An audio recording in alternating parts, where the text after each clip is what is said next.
Fly number one for multi-species fly fishing. As I said before, these flies are all about a combo system where you're going to be using flies, bait scents, and live cut or dead bait or any other sort of bait to create the maximum effect. All these are what I call tipping flies, and I did not coin that term. I think Dave Hooster coined this term. Generally sparsely tied flies that are only tied in to the front with no body to allow maximum use of the hook area here for bait, because now I can, instead of having body material, all I have to use is bait. So if I want to do a mayfly pattern, well, I won't have a tail because the maggot or the worm or whatever it is, or cricket, will be tied off to or be hooked onto the. For multi-species fly fishing, I am targeting the greatest number of fish to bite. I'm fishing for anything that'll bite the hook. That's what it means. And so I am going to start with small hooks, light lined, live bait, complemented with lures, flies, and various other things. The purpose of the fly here is to serve as an attractor, something to get the fish's attention from a little bit further distance. And in this thing, each fly has a purpose, and then the purpose of this particular fly is to send out vibration into the water. 1, 2, 3, 4, 5, 6, 7, 8, 9, 10. Black thread. Start a base of thread 10 down, maybe 3 on the way back up. And then get your favorite feather. I use red chinchilla feathers. These are for sale on my website if you're interested.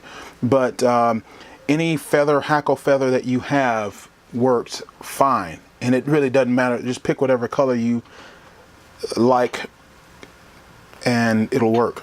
All right. These are natural colors. You can get fancy. The way to prepare it is to first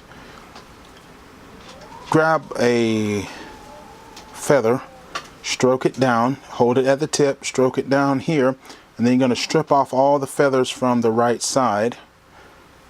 And remember that I generally will keep the sheen and shiny side facing me. Clip. This would be the first fly in this particular series, I guess. Right. Let me show you another thing. CA glue. I'm a big proponent of CA glue.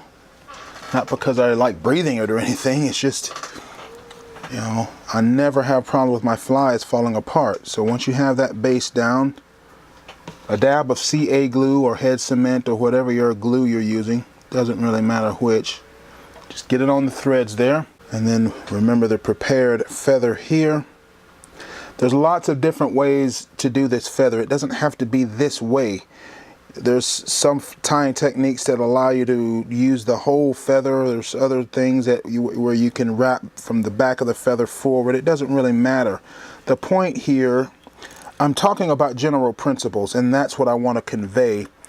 The point here is to tie a fly that, let's see, will send vibration off into the water column. And then we just palmer that hackle there. We'll generally palmer it forward. Now for traditional flies, that's about all you need, a couple or 3 wraps. But for this one, I tend to bush it up a lot, right? Because the purpose, again, is to send a lot of vibration out in the water column. So then we'll just wrap it all the way forward there. Then we'll lock this in. Remember, it's super glued in now, so it's not coming apart. Okay, trust me, it will not come apart. Go behind here's the feather, here's the line going, here's the thread going behind, and then bring it forward twice.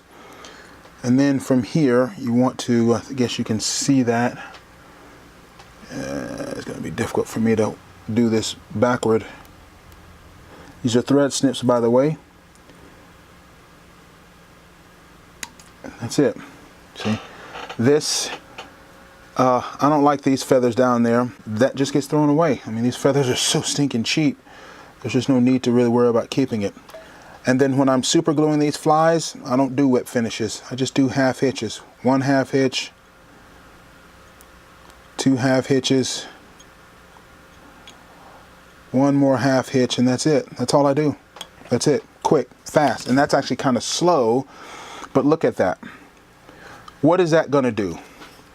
When that's in the water column, it's going to be doing all kinds of pulsating actions like that. Just pulsating, tantalizing. And you take that top fly, my friends, and you tip that with a couple of maggots or a piece of night crawler or a crappie nibble, or even put a grub soft plastic on there. Same thing, right? It's a hybrid system.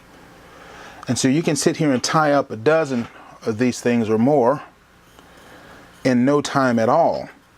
These flies are not about looking cool. They're about catching fish. And there's just one component in a hybrid system that is designed to catch fish. I don't like fishing, I like catching, and that's what it's designed to do.